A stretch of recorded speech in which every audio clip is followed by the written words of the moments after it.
நாம் தமிழருக்குள்ளார திராவிட ஊடுருவல் இருக்குன்னு தான் சொல்லுவேன் நான். இங்க நாம் தமிழர்ல பாத்தீங்கன்னா வேற்று இனத்தவர்கள் நிறைய இருக்காங்க. எல்லாரும் சேர்ந்துதானே இயக்கம் கட்சி, ஒரு அரசியல் கட்சியா இல்ல. இது தமிழர்களுக்கான அரசியல் இல்லையா? ஈவேரா வேண்டாம், பெரியார் வேண்டாம்னு சொல்லிட்டாரு. அங்க இருக்கிற தலைமை பொறுப்புகள்ல இருக்கவங்க எத்தனை பேர் அதை வந்து எடுத்துப்பாங்க? இல்ல, வெளியேறிய ஜெகதீச பாண்டியன் எதிர்ப்பு தெரிவிக்கிறாரு. இத்தனை வருடத்துல காளியம்மாள் வெளியேற்றும் போது கொஞ்சம் சாஃப்ட் டோன் யூஸ் பண்ணிருக்காரு. அண்ணன் தமிழ் தேசியம் பேசக்கூடியவர்கள் ஆதரவு. அதுதான் சொல்றேன்ல, அந்த கருத்தியல் வலிமையானது இல்ல. மொனோபொலி எப்பவுமே வந்து தவறான ஒரு விஷயமா இருக்கு. தன்னை வளர்த்து கொள்ளணும்னு நினைக்கிறவங்க தானா அழிஞ்சு போயிருவாங்க. என்னை தற்காத்து கொள்ள நான் எது வேணாலும் பேசுவேன், உங்களை இன்சல்ட் பண்ண நான் எது வேணாலும் பேசுவேன். இந்த ரெண்டு டெம்பரமெண்ட்டுமே தப்பு. நான் ரசிகை கிடையாது, சீமான் அவர்களுக்கு நான் ரசிகை கிடையாது. அவங்க சொல்லுவாங்க, அக்கா நான் ரொம்ப சிரமப்படுறது என்ன அப்படின்னா,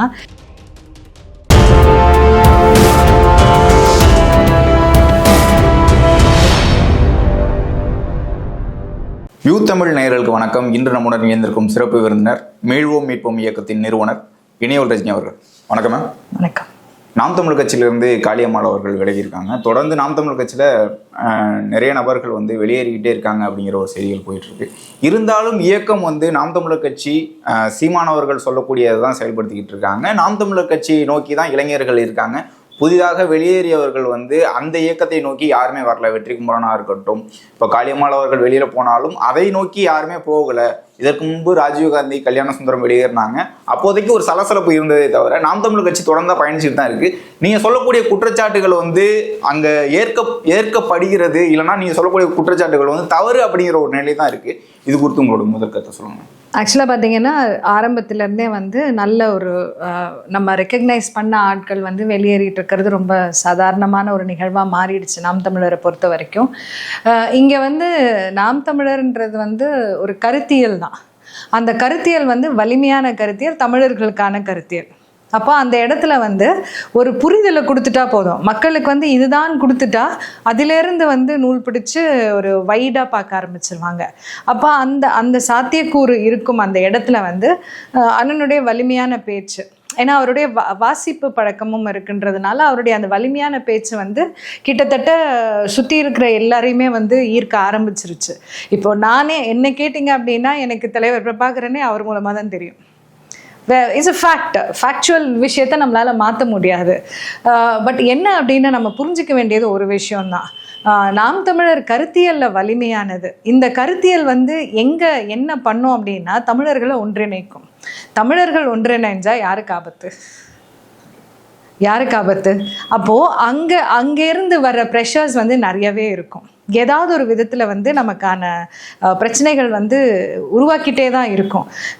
என்னை தனிப்பட்ட முறையில் நீங்கள் கேட்டிங்க அப்படின்னா, நாம் தமிழருக்குள்ளார திராவிட ஊடுருவல் இருக்குன்னு தான் சொல்லுவேன் நான். காரணம் என்ன? இந்த கட்சியை வளர்த்தவர்கள், இதுக்காக வந்து உரிமையோடு பேசினவர்கள், இது அதாவது கல்யாண சுந்தரம்லாம் ஞாபகம் இருக்கான்னு தெரில, கண்ணில் தண்ணி வர அவர் வந்து கடைசியாக பேசிட்டு போனார். எங்கே போகிறோன்னு கூட தெரியாத ஒரு சூழலில் இப்படி நம்மளை நடு ரோட்டில் நின்றுட்டோமேங்கிற அந்த ஒரு வலியோட வேதனையோட நின்னதெல்லாம் நம்ம பார்த்துருக்கோம். ராஜீவ்காந்தி அதே மாதிரி தான். அந்த அந்த அந்த அங்கே இருந்த வரைக்கும் பார்த்தீங்க அப்படின்னா கரெக்டாக தான் இருந்திருக்காங்க. பட் என்னன்னா, அவருடைய அந்த பெரியார், ஈவேரா அந்த கருத்தியல் இருக்கிறதுனால ஒருவேளை திமுகவால் ஈர்க்கப்பட்டு அது காழ்ப்புணர்ச்சியாக மாறிடுச்சு. அதுதான் அங்கே வந்து நமக்கு கொடுமையாக பார்க்குறோம். இப்போ அடிப்படையாக நிறைய பேர் சொல்லுவாங்க, நீங்கள் அறிவுரை சொல்லாதீங்க அப்படின்வாங்க. நான் சொல்லாமல் யார் சொல்ல போகிறா? நமக்கு அனுபவம் இருக்கு இல்லையா? அப்போ அந்த அனுபவத்தின் ரீதியாக என்ன சொல்கிறோம் அப்படின்னா, எப்போவுமே வன்மம் வளர்ப்பது எது அப்படின்னா ஒருத்தரை தாழ்த்தி பேசுறது.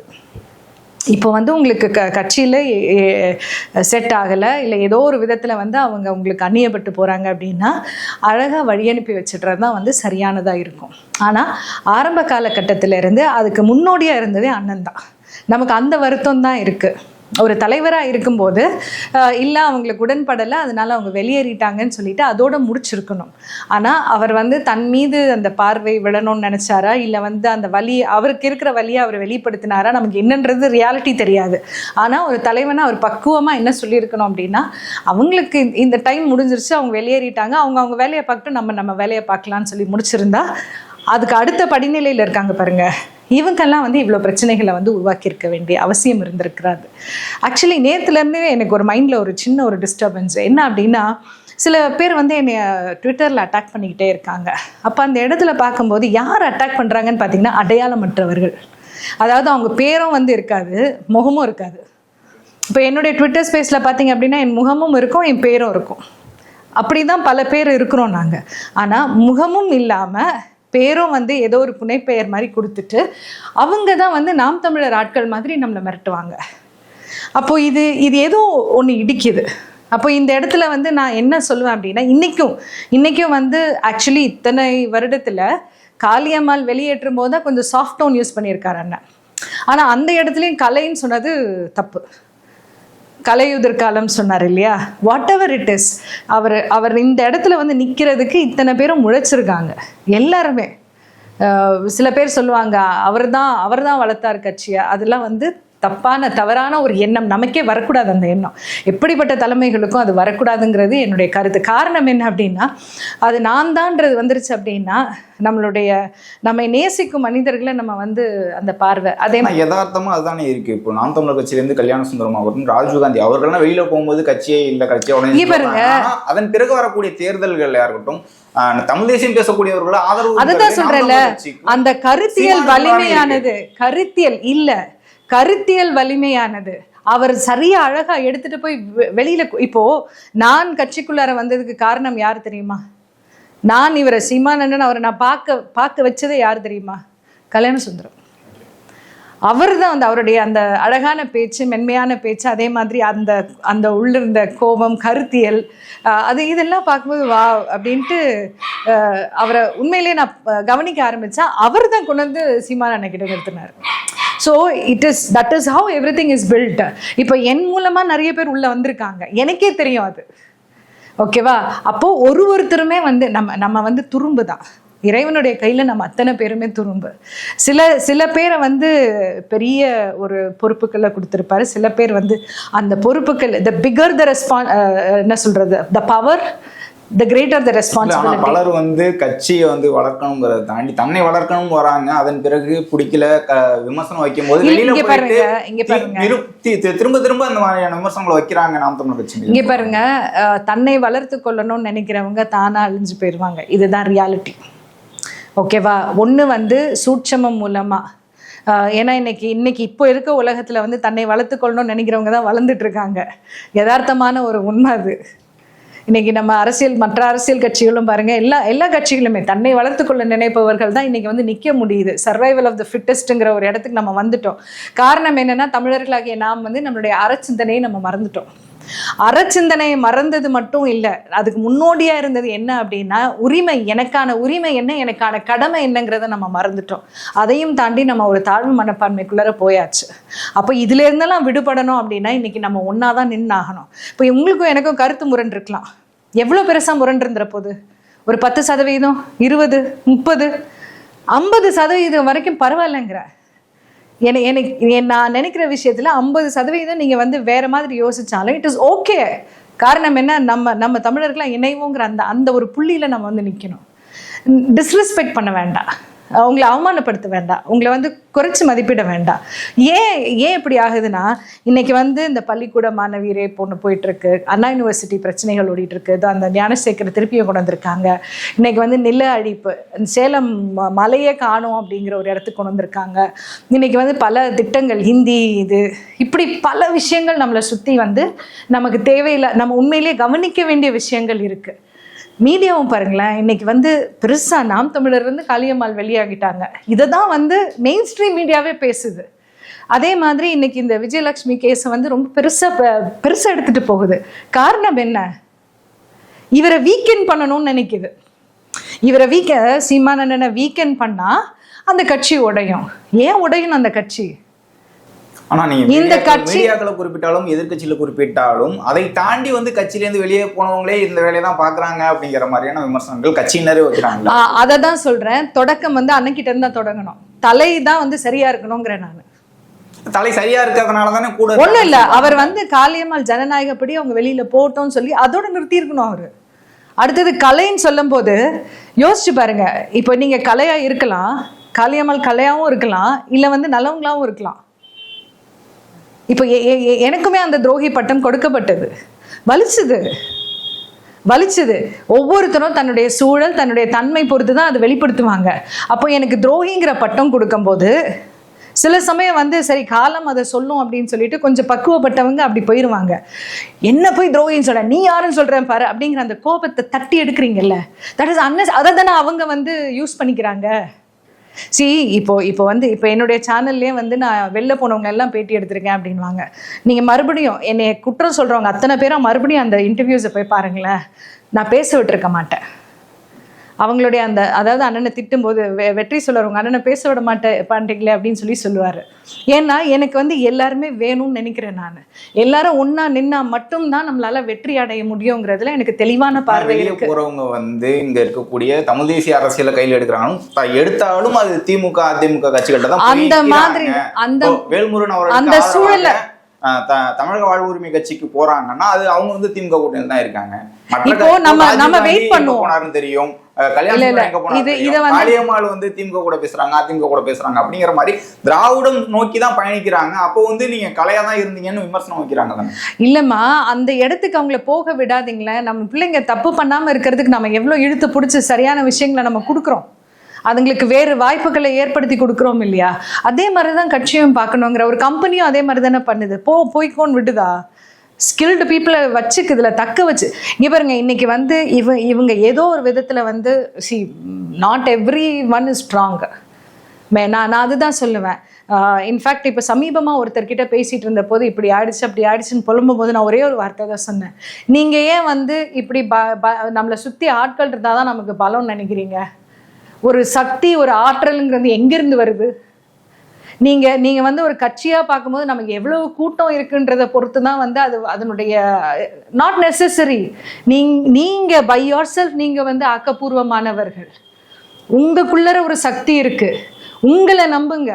இதுதான் நான் இன்னொருத்தருக்கு சொல்லிட்டு இருந்தேன். உங்களை நம்புங்க, நம்பிட்டு நீங்கள் என்ன பண்ண முடியும், உங்களுக்கு எது வருதோ அதை பண்ணுங்க. இப்போ நான் எனக்கு வந்து என்னை அழைக்க மாட்டாங்க யாருமே என்னை வாங்க எங்கள் கட்சிக்குன்னு அழைக்க மாட்டாங்க. அது ஐ திங்க் ஒன்ஸ் ட்வைஸ் நடந்தது.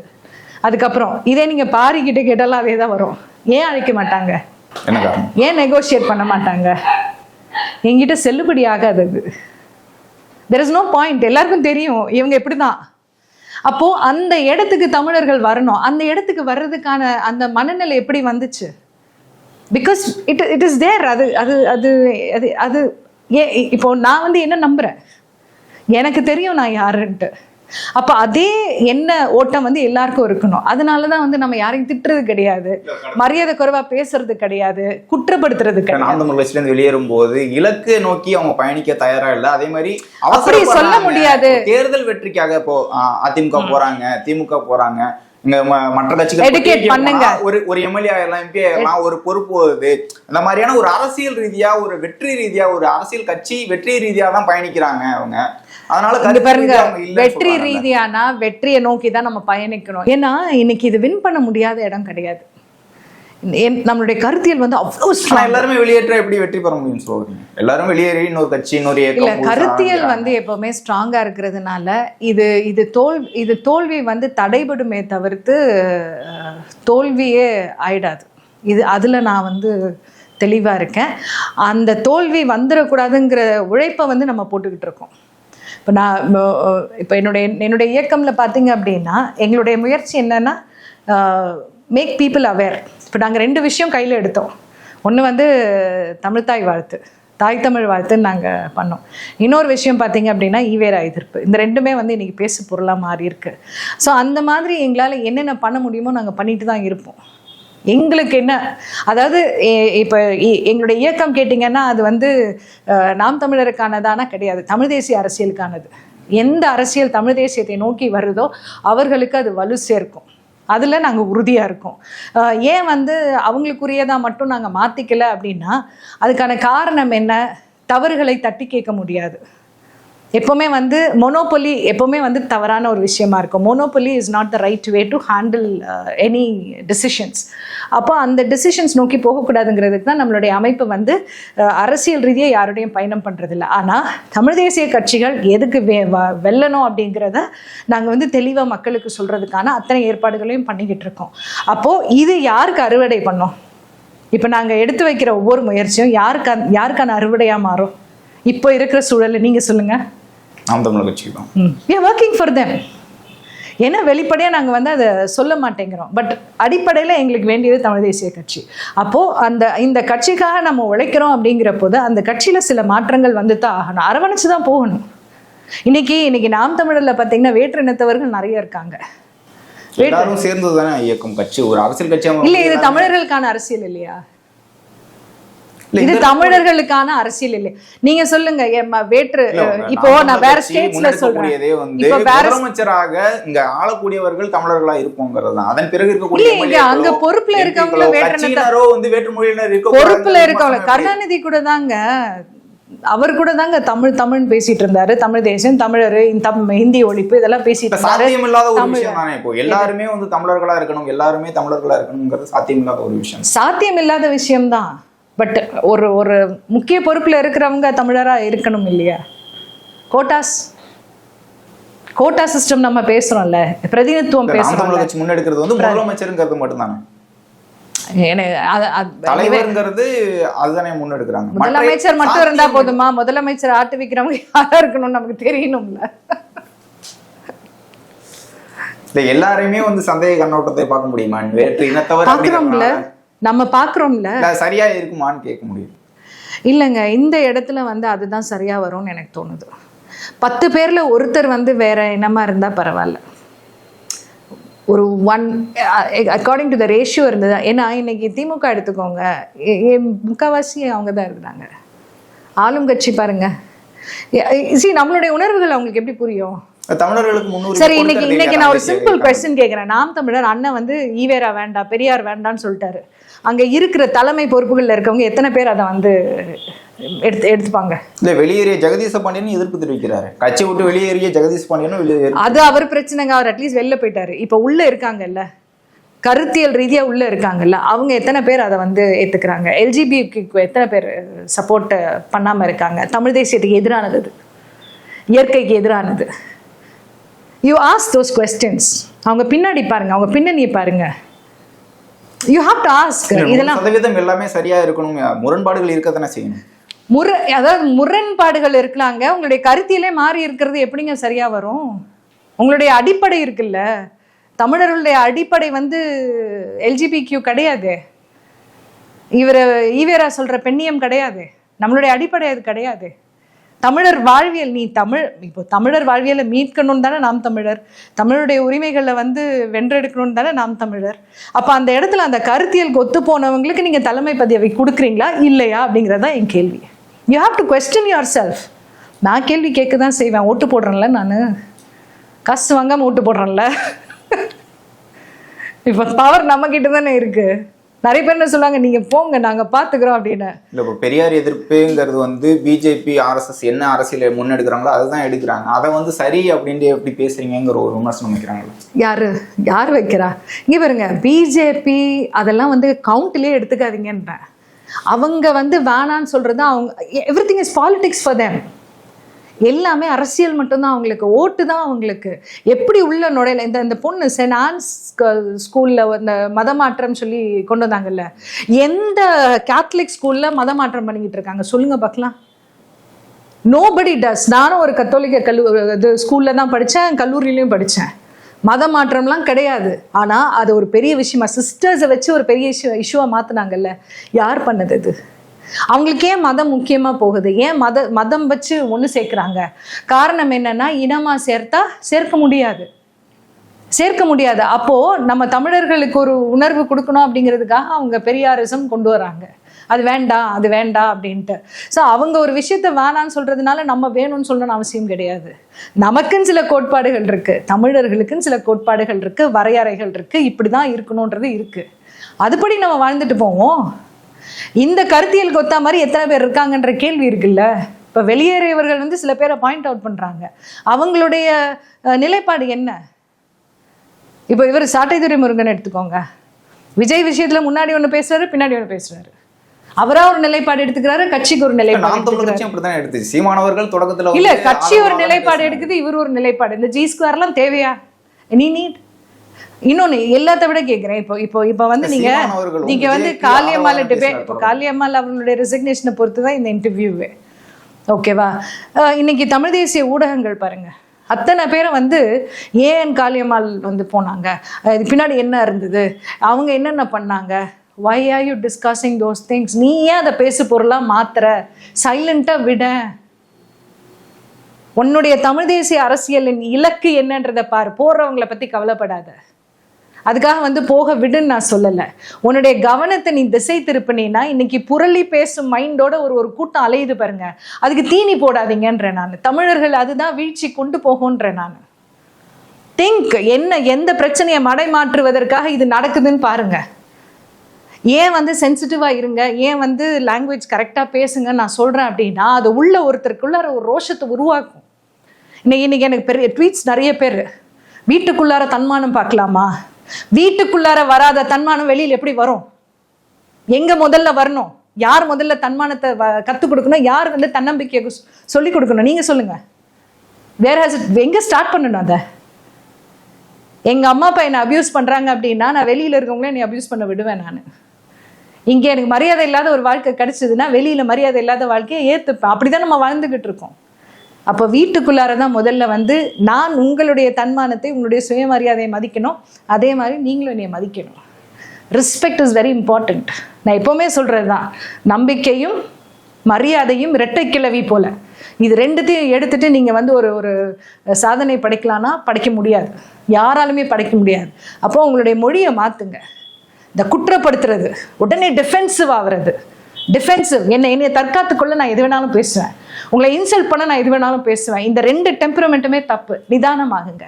Com down. சுற்றி பார்ப்போம், எத்தனை தவறுகள் நம்மளை சுற்றி நடந்துட்டு இருக்குன்றத பார்ப்போம். எப்படி நம்மளை மடைமாட்டுறாங்கன்றத உள் வாங்குவோம்.